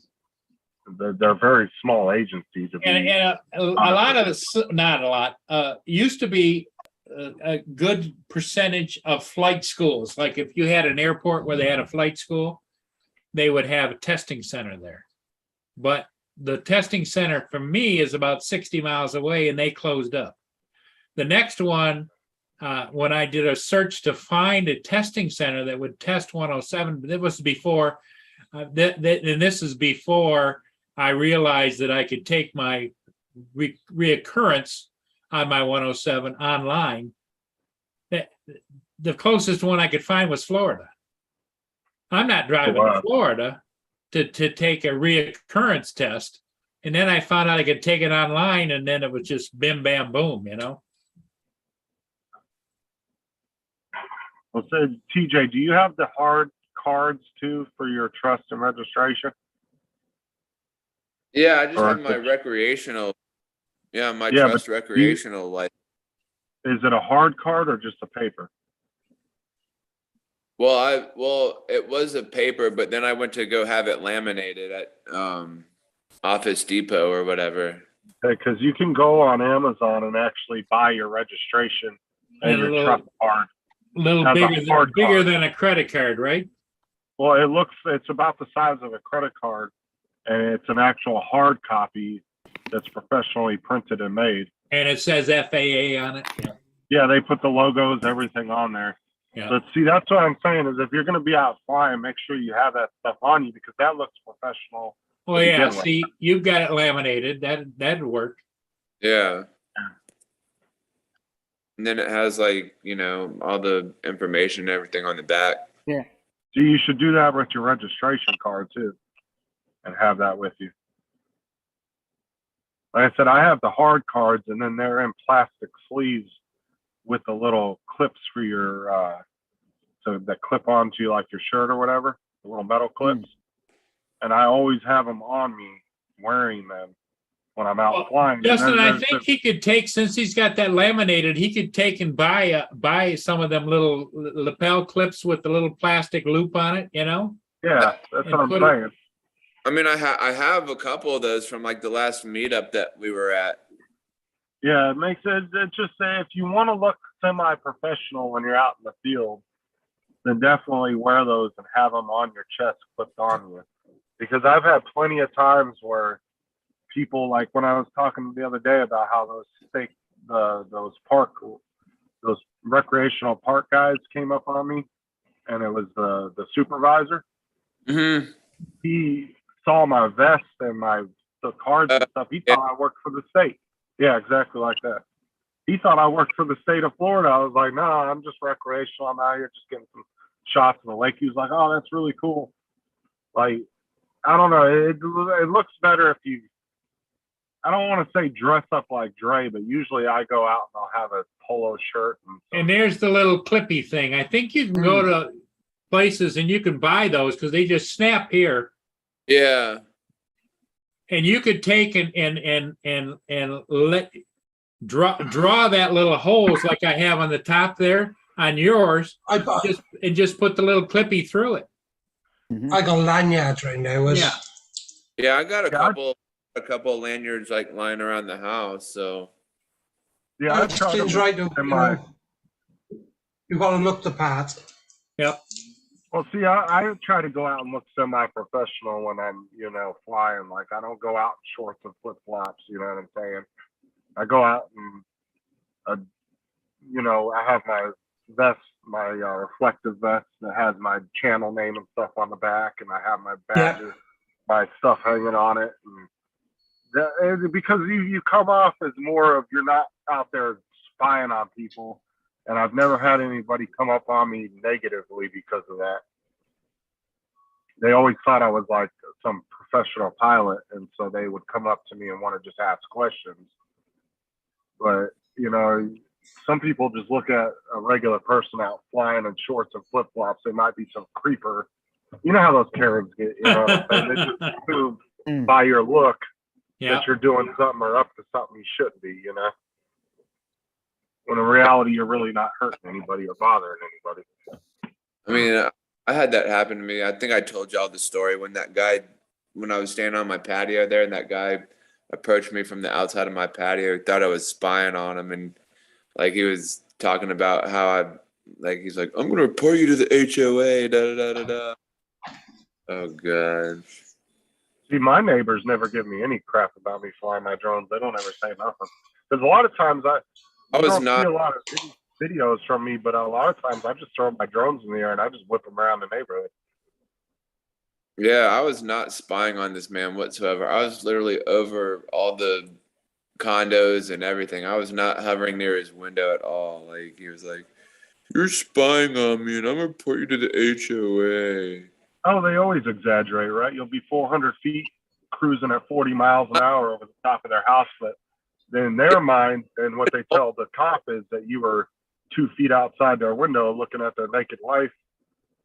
And I should Watching have her.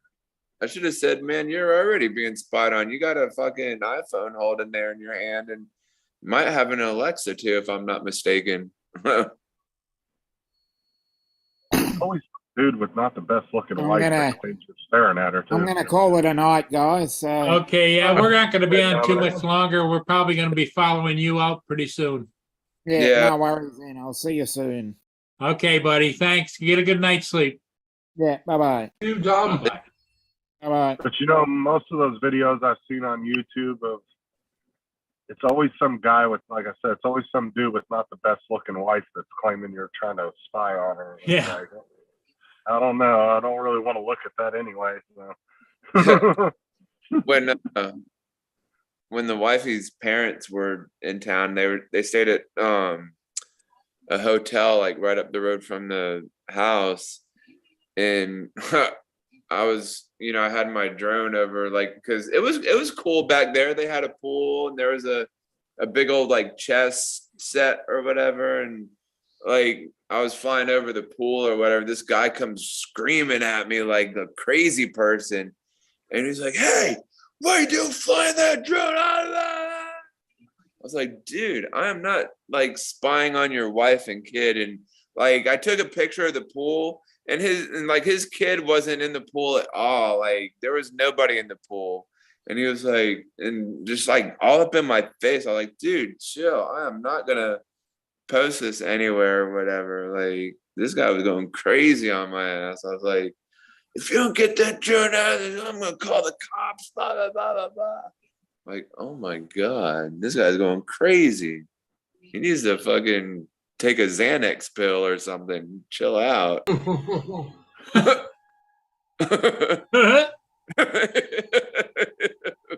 There's the TJ everybody loves. Man, that guy was going crazy. I was like, yeah.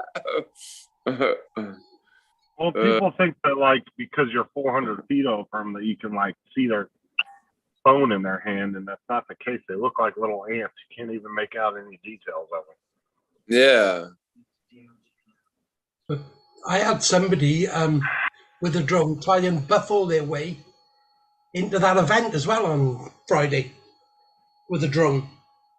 Really? And I got he was quite good as well at first. He sort of turned up out of nowhere. We was outside like the perimeter, but inside the big main fence. And this guy just come like from right their vehicle. He had a fluorescent jacket on, and just said, "Right, who's in charge round here?" I said, "I am." He said, "Right." He said, "I need you to land your drone." I was like, "Why?" He said, "I'm a drone pilot." I was like, "Yeah, so are we." "Well, I'm going to be flying you. I need you to land your drone." I was like, "What makes you more special than me?" Anyway, we went back and forth, and then we got into an argument. I told him to do one. Was he flying? And, I noticed Was he once flying? we, said, "Look, can you show your proper ID?" And everything else, he turned around and walked. He was a guy who just hopped over the one fence and thought he put on a vest, come up to us, and buffle his way into flying the event. Well, the thing is, too, is it's not as chaotic flying multiple drones in areas like people think it is. No. Like at the last 2 drone meetups, we had anywhere between 7 to 10 drones in the air at a time, and nobody ever got close to each other. It's not that chaotic. People think that, oh, you get 3 or 4 drones in the air, all of a sudden you're going to be smashing into each other. If you're paying attention and you're doing your due diligence, you're going to be fine. Well, the key is you always got to have somebody spotting if there's multiple drones. Well, and that's the thing is like when we were at TJ was there at the drone meetup. When you would come in to where everybody was landing and taking off, you come in nice and slow. Yeah. You get about 100 feet out, you slow down, and you just come in really, really slow. Take your time, you come down and land. You don't just come in balls to the wall. You know, the FPV drones were doing that around the edge of the water and stuff, but the GPS drones, you know, we were all flying and taking off from the same area. And, you know, it's just etiquette. When you start to come in, it's just like a boat. You know, when you get into a certain area with the boat, you slow down. Yeah. So you're not waking everybody with the wakes off your boat, you know, the waves or whatever. That's the same thing we did. We would just come in really slow and then land our drones, and you just pay attention to everybody around you. Okay, Mike, you have a good session with your PT. Oh, I was wondering what, I was like, physical therapy. Yeah. I wanna get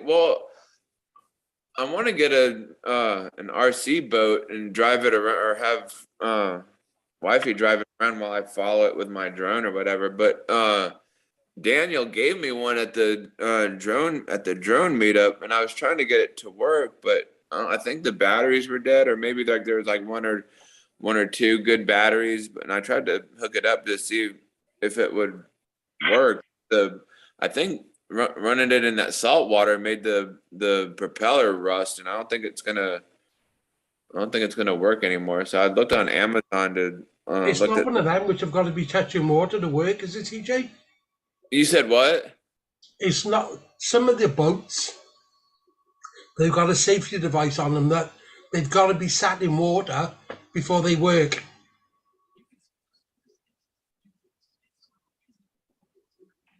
Are you there, TJ, or are you mesmerized by the comment? No. I mean, like he was saying, like you have to. Well, Rob's kind of indicating that there's a safety feature on the boats that it has to sense water, be in the water before it will work. Probably depends on how expensive the boat is. Yes. Yeah. Too, Rob. And Rob only has top-notch stuff, you know? No. I was gonna say, I'm sure a cheapy drone or a cheapy boat from Walmart probably wouldn't do that. But if you spend a few hundred, in fact, it does more than anything because they're more for children. So they have that little sensor on them to stop the kids hurting themselves. well, it depends on which country you're in too. You might have regulations there for that. Yeah. You don't. It mainly the big expensive ones. They're the ones which it's not on. Because they expect you to know what the hell you're doing. Yeah, and you put your own motor in it, Yeah. and the SC and everything else, and Well, I mean, we have a big lake like in the back there, so I just want to put it in there and, you know, drive it around while I'm flying the drone or whatever, or have somebody do it while I'm. and I'm back now. Make a nice little video.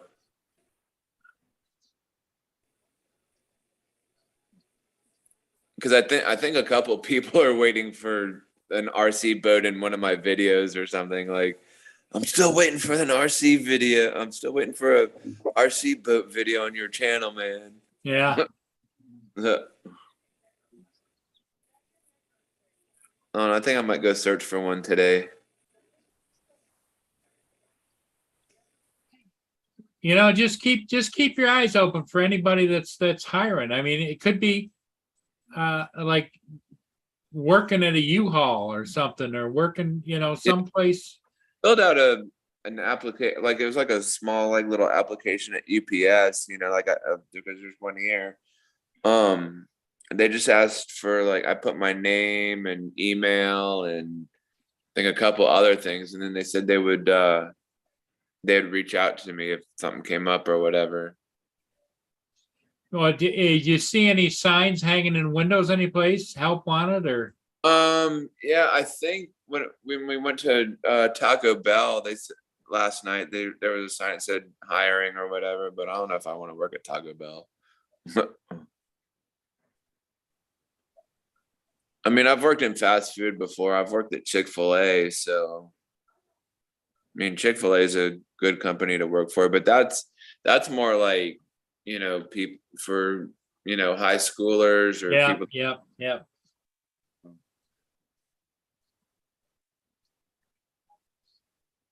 Maybe I just go in there and just be like, look, hire me, but I'll only work on Saturdays. If you need somebody to dress up as a cow or chicken, I'm good to do that. There you go. I'll be your cow and chicken. I want to sign up for mascot duty. Yeah, that's all. That's Okay, funny. gang. Well, I think we're going to call it. All right. Yep, because it's getting kind of low and we're running out of things to talk about. TJ's mascot endeavors. So everybody, we'll see you again later this evening. Take care, stay safe, and bye for now. Adios, everybody. See you all later. Okay, Rob, you take care. Thanks for coming in, buddy. Thanks, Justin. Bye. Bye.